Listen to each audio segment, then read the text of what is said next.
Saya menyapa semuanya. Komunitas analitis sedang menghubungi Anda sistem Guru Markets. Mari kita mulai dengan beberapa informasi ringkasan tentang perusahaan tersebut. Jika Anda mau, Anda dapat menghentikannya. Anda dapat melihat semua indikator korporasi dengan cermat. Sekarang kita akan melihat indikator fundamental perusahaan saat ini. Genmab ADR, ticker GMAB. Tinjauan ini berdasarkan data terkini per 23 Mei 2025. Menurut klasifikasi Guru, markets perusahaan Genmab AS termasuk dalam subkategori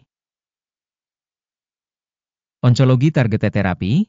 22 organisasi terlibat dalam analisis ini, yang cukup representatif. Cari tabel pesanan di akhir video ini. Hasil untuk perusahaan yang diteliti adalah sebagai berikut, 7,5 dari 10 poin. Hasil rata-rata untuk subkategori, 0,9 poin. Jika Anda melihat secara luas, dalam seluruh pasar saham A secara keseluruhan, dapat dicatat bahwa skor rata-rata untuk pasar saham A secara keseluruhan adalah 1,9 poin. Dengan skor 7,5 poin Genmab AS. Membandingkan dinamika harga saham perusahaan Genmab AS dan perusahaan subkategori. Kita melihat bahwa selama 12 bulan terakhir saham Genmab ADR menunjukkan perubahan sebesar minus 29,1%. Terhadap dinamika harga pada subkategori sebesar 11,3%. Kapitalisasi pasar suatu perusahaan Genmab ADR berjumlah 12,93 miliar dolar. Dan kapitalisasi subkategori tersebut adalah 48 miliar dolar. Genmab AS menyumbang pangsa sebesar 26,942%, merupakan salah satu pemimpin dalam subkategori. Nilai buku perusahaan diperkirakan sebesar 5,28 miliar dolar. Dan kapitalisasi subkategori tersebut adalah 14 miliar dolar. Genmab ADR menyumbang 36,728%.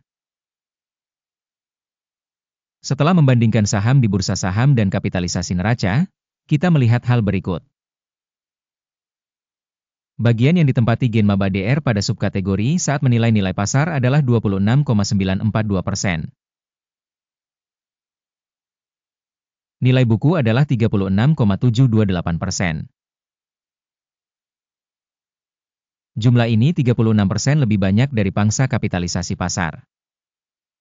Penilaian pangsa pasar organisasi dan kapitalisasi neraca subkategori, baik, 1 poin. Perusahaan yang diteliti mempunyai kewajiban keuangan sebesar 0,158 miliar dolar. Rasio utang terhadap nilai buku adalah 3% dari ekuitas. Peringkat tingkat utang perusahaan, sangat baik, 2 poin. Rasio harga saham terhadap laba perusahaan adalah 11,4. Rata-rata subkategori adalah 0, yang secara signifikan lebih baik daripada rata-rata subkategori. Evaluasi rasio nilai pasar terhadap laba perusahaan dibandingkan dengan organisasi dalam subkategori, sangat baik, 2 poin. Laba selama 12 bulan terakhir adalah 1.135 juta dolar. Pendapatan masa depan untuk 12 bulan ke depan diperkirakan sementara sebesar 1.100 juta dolar. 3,1% lebih rendah dari level saat ini. Penilaian indikator laba masa depan yang diharapkan dibandingkan dengan perusahaan dalam subkategori, lumayan, 0 poin.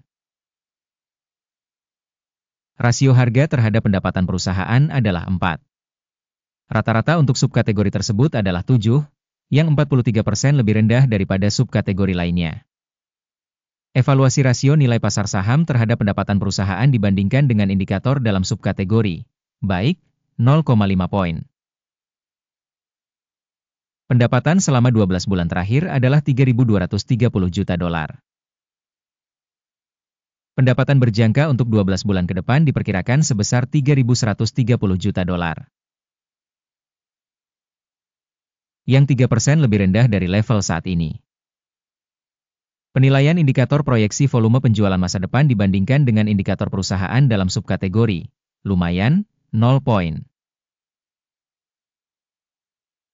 Marginalitasnya adalah 35,1%, sedangkan rata-rata dalam subkategori tersebut adalah minus 16,1%. Perbedaan antara rata-rata subkategori dan kinerja perusahaan adalah 51,3%. Penilaian marginalitas dibandingkan dengan indikator dalam subkategori, baik, 0,5 poin.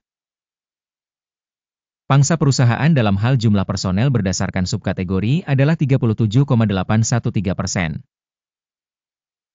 Yang 40% lebih besar dari pangsa kapitalisasi pasar.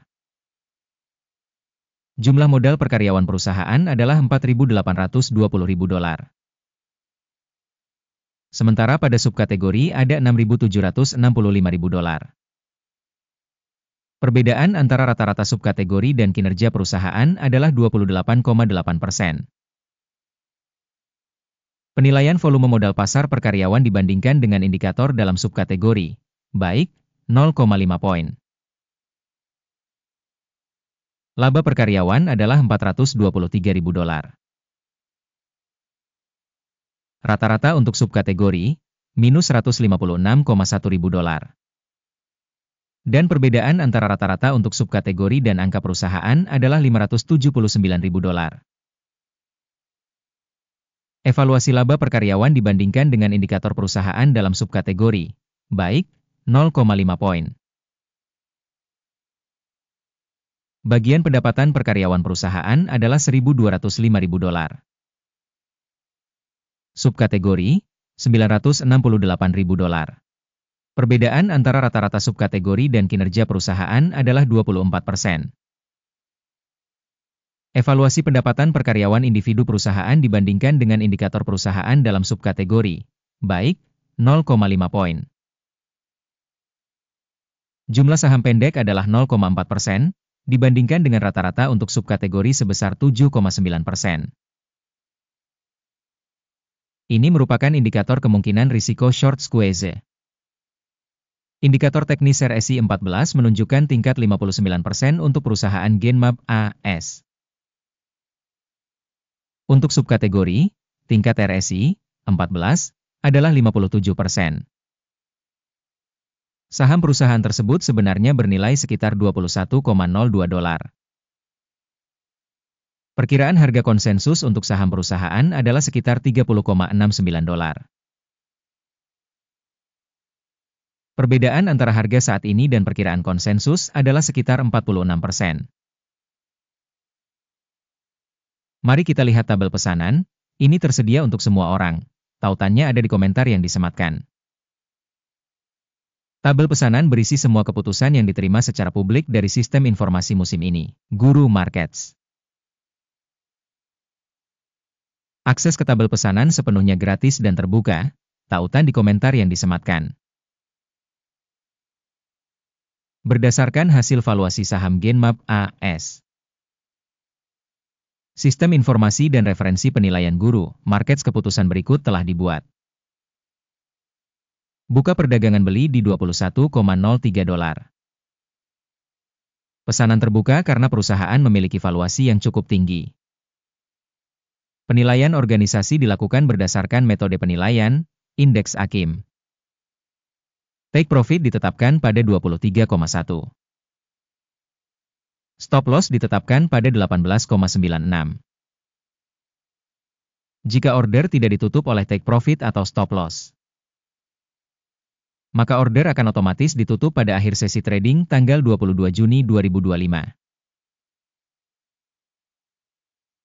Atau pada hari perdagangan terakhir sebelum tanggal tersebut. Jantung, BPMC, akan menjadi transaksi penjualan yang bersifat penyeimbang. Video transaksi saldo akan atau sudah ditayangkan di channel. Value. Order kedua ditutup pada harga sebenarnya. Terima kasih banyak telah menonton sampai akhir dan menggunakan sistem informasi dan referensi, Guru Markets.